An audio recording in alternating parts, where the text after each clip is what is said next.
of Yankee T News, coming to you on this Monday, May 13th, the year of our Lord 2024. And yes, we want to apologize a little bit for a little technical delay. Our camera, if you will, doesn't always do what it's supposed to do when it's supposed to do it. Anyway, so first, a quick calls to action. Go visit our site, yankeet.news. Like, subscribe, donate, buy our stuff. We're still working on the store. And tell everybody, and above all, Sally Fink, yes, the Continental Tribune, THECTLTRIBUNE. And I'm going to throw in another promo here. We haven't been saying enough about them. Connecticut Sentinel. So Connecticut, CENTINAL.com.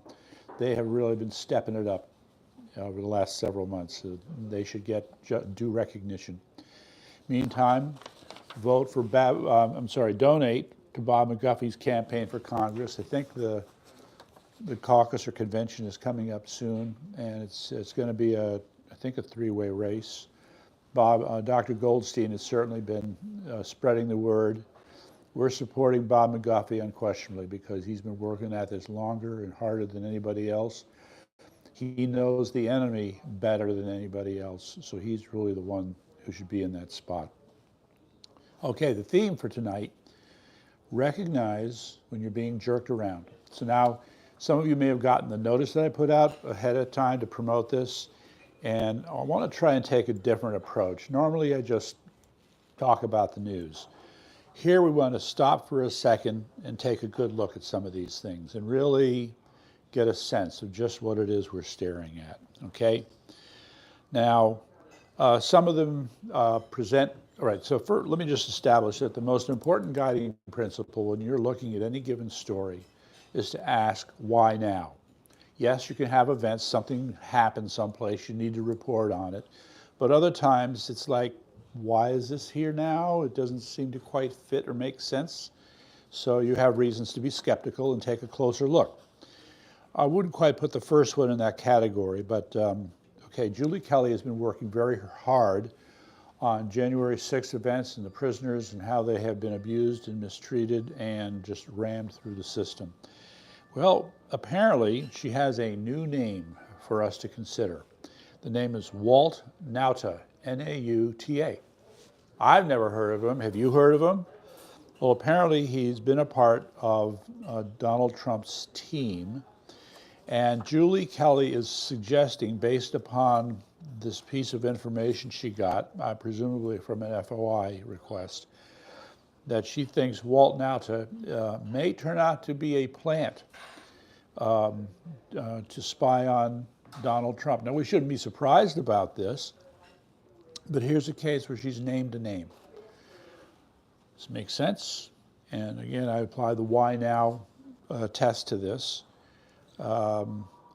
Thing is that the cases against Trump are falling apart, so maybe this would accelerate some things. I don't know. So there's that to consider. Now, then there's this article I was looking at talking about, is the private sector ready for cyber threats? And the basic argument here is that artificial intelligence has now burst upon the scene, and it will clearly be a tool used by bad actors to, quote, break into various networks. Now, my first problem is that many of the quote break-ins are a product of simple human error. People give passwords to people they're not supposed to. And then they just take it from there. That AI could take the human element out of this and then suddenly have the ability to analyze network data in such a way that it can insert itself in different parts of a network. I think that remains to be seen, and I'm frankly a little skeptical. Still, I think this article is well thought out, and I recommend it to people to read. Meantime, oh, it was so sweet. I got to tell you, there I was. It was late Wednesday night, about 11:30 p.m., and it had a live broadcast coming from the Hartford legislature, and as the clock was running down, yes, as the clock was running down, and a shout out to State Senator Rob Sampson for doing a masterful job on this slush fund of $3 million. It's supposed to go for low-income workers, but we know that it's really a state-supported strike fund. The good news is that even though it was passed by a party line vote, Lamont has expressed his displeasure with it, so maybe it won't get through. But the key thing, all right, so I've got these two articles. They really need to be put side by side, kind of like bookends. So one is basically the liberals patting themselves on the back about the bills they passed. The other is the conservatives patting themselves on the back about the bills they stopped. And I think the question to ask is, which ones are more significant? And I'll say on balance, what the liberals were actually able to pass, even though the overwhelming majority was kind of disappointing. You know, they felt that we had made a few important gains with respect to labor rights and with respect to funding various programs, but not what you think. On the other hand, when you look at the bills that were stopped by the conservatives, if they had been implemented, I think we could say that there'd be some serious problems. So what's striking is about a lot of the bills, that were defeated. I'll just rattle off the titles quickly. An amendment making abortion and gender transition super rights. That didn't get anywhere, which is surprising in this liberal state. You know, there are other states where they're looking at doing this and they're much closer to doing it. Anyway, protect doctors who mutilate minors bill, force medical personnel to provide abortions and gender transition bills. The human composting bill didn't get any far. Fertility coverage for persons who don't engage in procreative sex. So these are examples of what failed. Now, to some of us, thank God these things failed. I mean, how could they even pass? They're so crazy. But this was, again, done under the condition where the Republicans were outnumbered. So they have to get some credit for having punched above their weight. All right, so there's that part. Then, yeah. All right, this one is where we're going to have to start being a little more skeptical.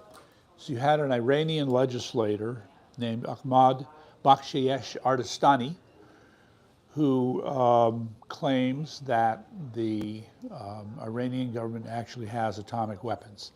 Now, when you read the fine print, or not so fine print, it becomes immediately obvious that this is just his opinion. So there's no proof. He's not a part of any inner circle. And then you had other people, elements of the Iranian government saying, oh, he's not privy to things. This guy's kind of talking out of turn. Okay, fine. But let me apply the why now question or test to this article. What's going on in Gaza right about now? I believe the Israelis have been talking about finally wiping out what's left of Hamas. We know there's been a lot of this going on. So what do you think, ladies and gentlemen? Is this not a very imaginative form of saber rattling? When you have some member of the Iranian legislature making this claim, okay? So is this going to impress the Israelis? I don't think so. At least, what's being stated in the public, they're not so sure about. But it's interesting as a propaganda technique how you take information like this and try to plant this fear in people's minds. So let it be a lesson. Now, Ukraine, oh my God, what the hell? All right, so we've got at least 3 or 4 problems here all kind of colliding at one time, all right? So the first problem is the headline story, which basically says that the Russians took over several villages and the Ukrainians put up no fight. No fight. So what's going on with that? We know that both sides have been having problems with conscripting young men, but that's pretty embarrassing.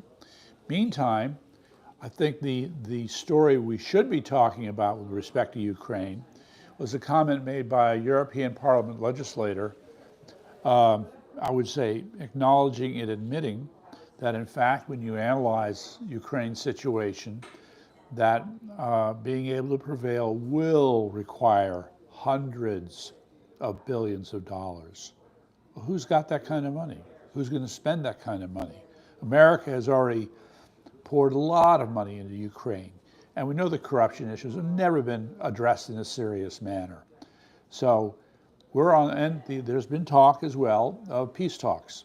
So I think we have a combination of events here that suggests that finally there may be some movement on what has long been a stalemate.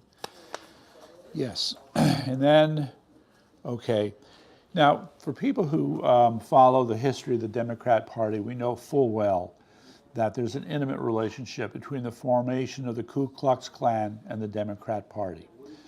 And it just seems like there are people who are in the Democrat Party, in the liberal media, who just can't come to terms with it.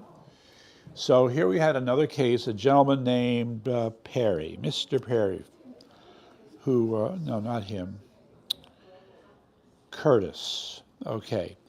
So this person was talking with, or some person at CNN, Annie Grayer, and when he brought up the fact that the Democrat Party founded the KKK, she just really couldn't handle it very well. And they were just making incredible excuses. But again, I asked the question, why are you talking about this now? Why are you bringing this up? It's an old story. It's been repeated many times. And now here you go, repeating it again. One can only guess. But I will just, there was one line here that really got my attention. Yeah, it just said, and the founding of the KKK in 1865 by Democrats became an extra-legal terror organization that was never the wing of any political party. Well, guess what? It never has to be, all right? But you can see that they clearly supported each other. So moving on. All right, so Eric wanted me to lead with this story tonight. I don't know. Okay, it's very interesting. There's a guy named Winston Marshall who spoke for what was the opposition in a debate over whether or not populism was a form of fascism, or whether populism was a threat to democracy. So on one side, you had Nancy Pelosi and others kind of supporting the idea that populism is a form of fascism and is a threat to democracy. Mr. Marshall suggested otherwise. So it's a good video to watch. And again, this is an issue that's been beat to death more times than I can count. And so what are we supposed to make of this? Okay, nonetheless, I have my bias, and I will tell you that I really like the way that British debaters hold forth, and this guy delivers quite well. Now, the sad news is that even though he did a good job, when the vote was taken as to who won the debate, the Oxford Union decided that populism is a threat to democracy. Oh, that's them for you. All right, get ready for this word. Are you ready? PatCon. All right, PatCon. This, to me, would be an example of a story where you have the FBI trying to raise another level of fear for conservatives, okay? So the article carries on and carries on. They compare it with what's called COINTELPRO, which was better remembered by liberals in the 60s as a secret FBI program to spy on liberals. Okay, well, it turns out that, so we've never really heard of PatCon, and now we have, if I can quickly find the name of the researcher who's dredged up this name PatCon and been carrying on about it. Now, the suggestion here is that PatCon is in relationship to the surveillance programs that the FBI has for the Muslim communities. And the suggestion is because you have this form of what would be deemed religious extremism, now they just say, well, we have this other form of religious extremism called being a white Christian, and they just, in a sense, lump them together under this program called PatCon. But beyond that, we really don't have much about it. It's short for Patriot Conspiracy. That's all we can say about it right now. Meantime, there's two stories, number 6 and number 8. I kind of want to, no, number 9. I'd want to bookend. What you have here, it's these examples of blatant racism. I do not understand. Okay, why do they get away with this? Why is this happening?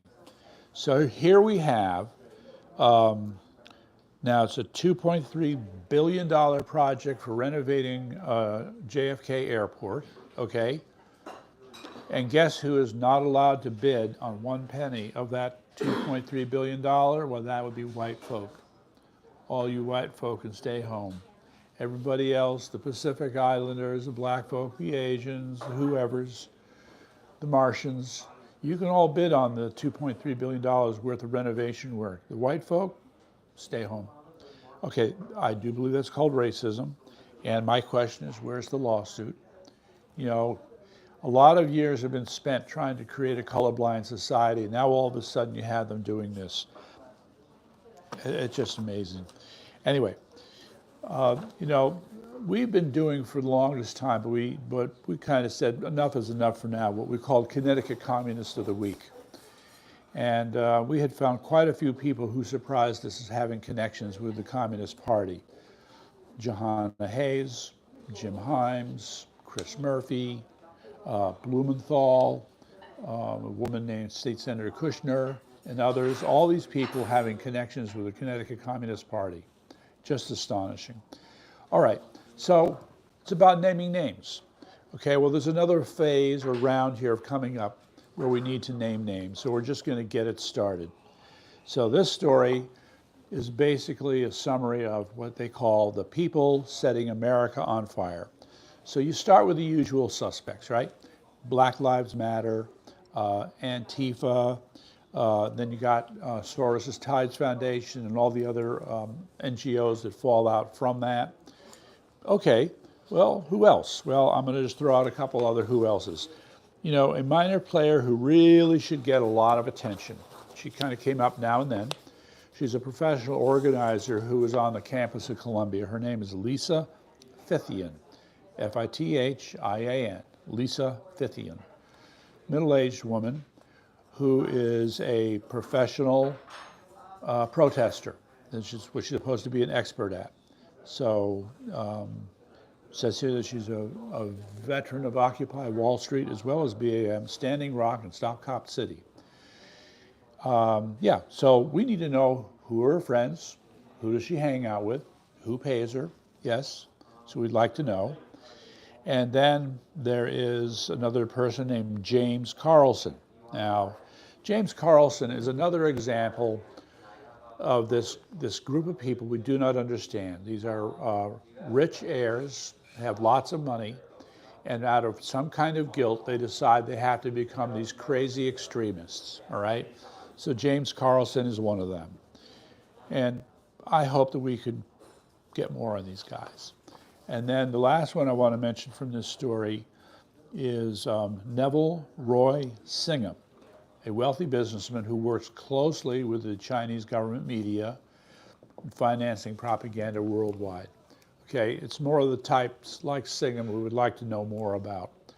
And yeah, now we should recognize that there is in fact a group of people who hate America and they want to destroy it. And Neville Roy Singham is one of them, okay? So just keep that in mind and we'll have more on that. Okay, tonight I have a very special discussion. It's a whole new branch of medical science that nobody has ever considered. So I've had to develop very special language to be able to describe this whole other wing. They are called flubberduckies, quiggly bats, and blingbutt. Now, what could I possibly be talking about? Well, the problem is that even though this seems new, there's a lot of work that has gone into this for a very long time. Because you see, people are trying to find what we'll call the universal quiggly bat. The universal quiggly bat. The one quiggly bat that could stop all blingbutts. And it's just more commentary on the same thing. And when you go, you will find that we have very carefully linked this story up to other research, so go check it out.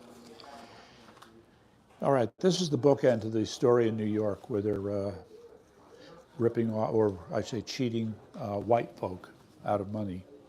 The title is Southside Chicago Pastor Says Faith in Government is Very Low After Seeing City Resources Go to Migrants. Okay, again, I want to ask why now? This has been going on for some time. So what motivates doing this right now? What could possibly be going on? Well, I think it requires a closer look at the funding battles that are going on, frankly, all around the country, whether you're in Boston or in San Francisco or Atlanta.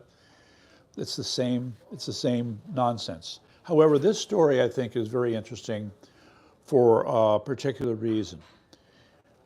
Chicago is just one city of many that has existed on welfare for I don't know how long, okay? So what has happened now is that which they depended upon has been shifted to other people.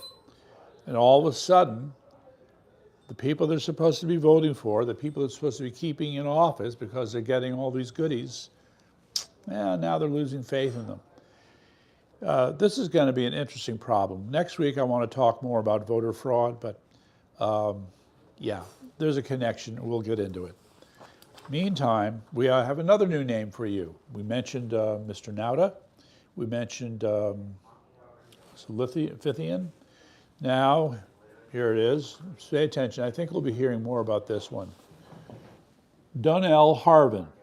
Okay, Donnell Harvin is apparently part of the federal government, if you will, down in Washington, D.C.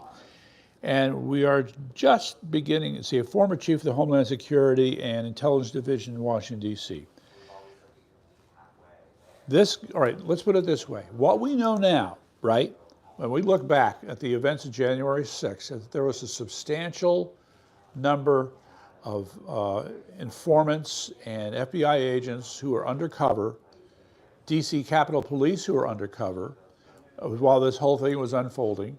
And we know that they were, what's the word I'm looking for? They were encouraging people to engage in illegal actions. This is beyond anything that Ray Epps could be blamed for. All right, so there's them. Meantime, they're on the ground, but then they have their handlers, okay, who make sure everything's coordinated, working accordingly. But then you have another layer up here. Those are the organizers. Those are the other managers, making sure that these various things are being set up properly well in advance. That would be Mr. Donnell Harvin, all right? So what we're going to find out is that he was responsible for the pipe bomb incident at the DNC, but he would have been, high level, several steps removed, but we will find that he was the guy who was making sure that everything happened the way it was supposed to. So that's about all we're going to say about him. And next week, we're going to have a whole lot more.